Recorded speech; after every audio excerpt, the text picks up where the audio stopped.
Aquí ya está con nosotros el ingeniero José Blandón Castillo y sus comentarios nacionales. Desde Fernando, vamos a hablar también sobre los casos, por ejemplo, como el cambio democrático. Ahora más tarde vamos tenía Dana Castañeda a localizar a la dirigente de ese partido, Cambio Democrático, Dana Castañeda, para conversar un poco sobre este tema. Pero fíjese, a nivel global, ¿por qué nos importa todo lo que está ocurriendo en el Pacífico Sur y en el Pacífico, el Indo-Pacífico? ¿Por qué nos interesa esta guerra de Ucrania? ¿Por qué nos interesa lo que pasa en los Estados Unidos? Observe lo siguiente. La República Popular China tiene un peso entre el 18 y 19% del Producto Interno Bruto global.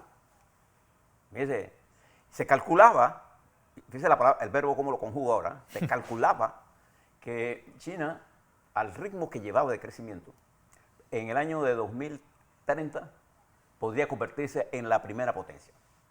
Al recalcular lo que está ocurriendo, la mayoría de los economistas globales consideran que la meta del 2030 es casi imposible para China. ¿Por qué?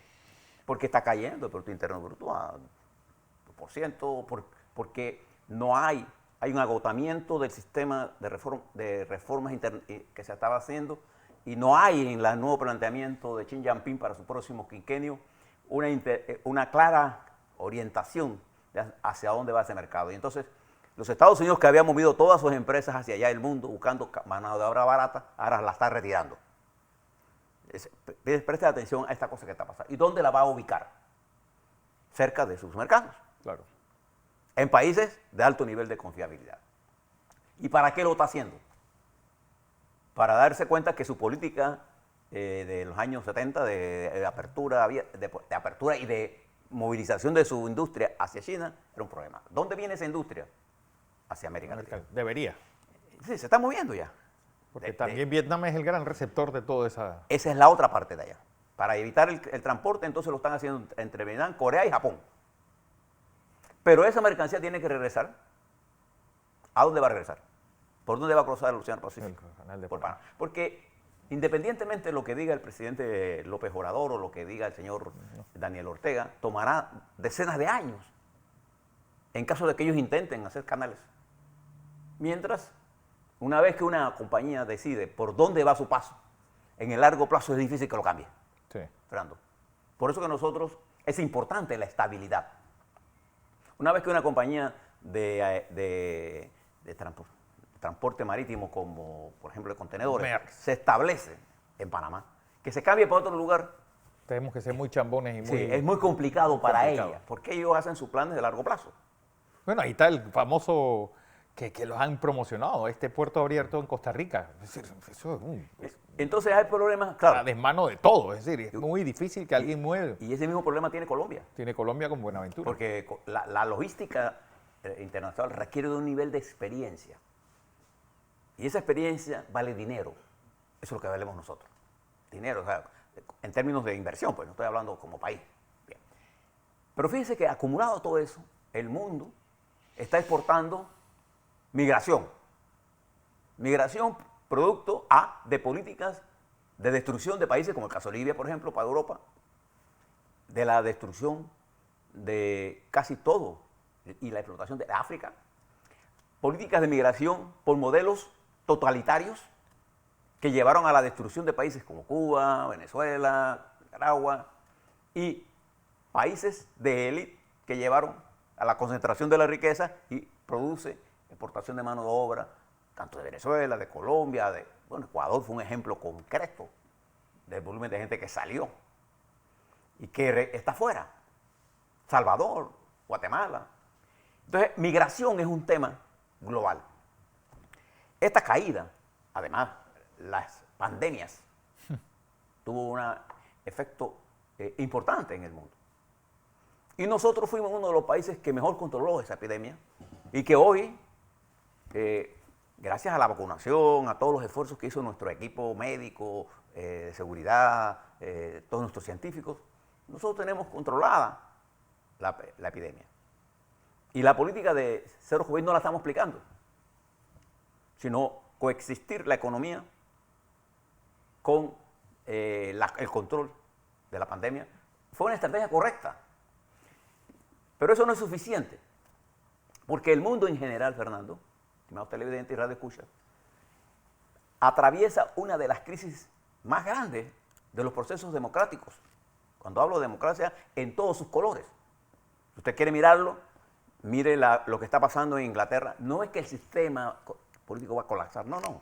El sistema partidario está más fuerte que nunca. E incluso la propia gente del Partido Conservador está pidiendo, echó para atrás la medida de la señora. Eso no pasa en los países totalitarios. Esa es la gran ventaja del sistema democrático, su capacidad de recomponerse.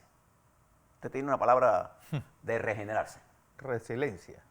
Entonces, ese nivel de resiliencia del sistema, usted lo ve en Francia. Usted ve los chalecos amarillos, ¿se acuerda de aquellos? Bueno, eso lo vio Macron y fue el reelecto presidente, pero la oposición obtuvo un importante avance en las legislativas. ¿Ve el balance? Hay balance de poderes que permiten hacer ajustes estratégicos. Alemania, con la señora Merkel, que llevó a su dependencia máxima con Rusia, ahora pasa con un partido socialdemócrata de ponerle el alto a Rusia. Observe. En los Estados Unidos, que todos lo daban por que ganado, que el país, qué sé yo, la democracia fue asaltada. Y pasa por una de las crisis de democracia más grandes de la historia, no solamente por lo acumulado, sino por lo nuevo que el autoritarismo de Trump generó ante la falta de controles específicos en las leyes. Trump se fue por todos los portillos del sistema democrático. Y ahora el gran debate de los Estados Unidos, ¿cómo recomponen eso? Pero además no deja de ser los Estados Unidos la principal potencia del mundo. ¿Fernando? ¿Lo es? Sin lugar a dudas. Y no hay la menor duda que China no alcanzará ese meta con la actual circunstancia de China. Ni en esta década. Y cuando yo les mencionaba hace un par de minutos la crisis de octubre, y usted mire el discurso del señor presidente de los Estados Unidos, Kennedy, en ese momento, uno de los momentos más tensos. Yo recién llegaba para estudiar en Puerto Rico y la tensión se cortaba, se sentía miedo. Sobre todo cuando Kennedy anuncia la existencia de los cohetes que ya estaban a punto de estar en funcionamiento. Y cuando anuncia el peligro de eso y nos menciona a nosotros. Panamá. Nos menciona a nosotros. Y menciona que no lo van a permitir. Y declara la cuarentena. No usó el bloqueo. No, porque eso era una declaración de guerra indirecta. Usó la cuarentena y después negociaciones internas resolvieron la crisis. Pero no había la tensión que hay ahora. China no era la potencia que es ahora. China no contaba con el nivel de armamento que tiene y que sigue siendo un nivel de armamento todavía en desarrollo, no hegemónico. Rusia tiene más capacidad en términos de armas nucleares, pero en capacidad operativa de armas tácticas para un tipo de guerra como Ucrania, la corrupción y el sistema es malo, perverso. El ejército ruso ha demostrado su incapacidad. Pero ¿por qué eso nos interesa a nosotros aquí? Porque nosotros estamos inmersos en ese mercado mundial. Voy a dar algunos ejemplos. ¿Dónde provienen los principales ingresos nuestros? De la zona de logística del país. Esa zona de logística le ha demostrado al mundo, en medio de esa guerra, su nivel de eficiencia. Es decir, en el COVID, Fernando, nosotros crecimos en el sistema logístico portuario. Crecimos en el canal. En este sistema comenzamos a bajar el tráfico por el canal por el gas natural licuado. Que en vez de ir a Asia, se ha ido a Europa y entonces esa ruta no es la ruta nuestra. Pero el mundo que se está recomponiendo necesita de una comunicación entre el Atlántico y el Pacífico. Esa comunicación se llama Panamá. Entonces, los grandes logros que nosotros hemos tenido en este país lo ha dado sin duda la capacidad que hemos tenido de construir una clase media poderosa en Panamá. Cualquier alteración de la composición de la clase media panameña produce un problema estratégico. Entonces, en este momento, coincide con el mundo un deterioro del proceso democrático también en Panamá, impulsado por una campaña sistemática que se ha levantado en ciertos medios y en las redes sociales en particular, con la campaña de la destrucción de los partidos políticos, el exceso de creer que lo negativo es lo que mueve el mundo. El mundo se mueve en función de la perspectiva que yo pueda crear positiva del futuro. Yo no conozco, Fernando, ninguna elección que se decida por el pasado, ni que se decida por lo malo. Yo les digo a ustedes que nuestro país tiene una extraordinaria capacidad, pero también, por ser ese carácter estratégico, tiene un problema estratégico serio con la aceleración del proceso de confrontación global. Y eso indica a nosotros que nuestra política exterior tiene que estar claramente señalada. Claro. Por ejemplo, no hay la menor duda que para la República de Panamá, nuestro aliado estratégico es los Estados Unidos. No hay la menor duda. 65% del tráfico por el canal sigue siendo norteamericano. Sí. Y las inversiones importantes, la moneda que mantiene la economía panameña es el dólar. Entonces, esa ligación estratégica se ha venido desarrollando porque los Estados Unidos en su colonialismo en Panamá tuvo la capacidad de dejarnos el canal funcional.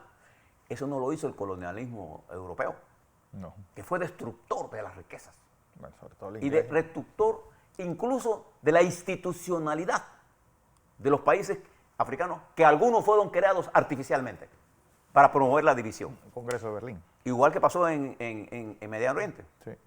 Todas esas divisiones que ustedes ven por ahí fueron artificialmente creadas por colonialistas.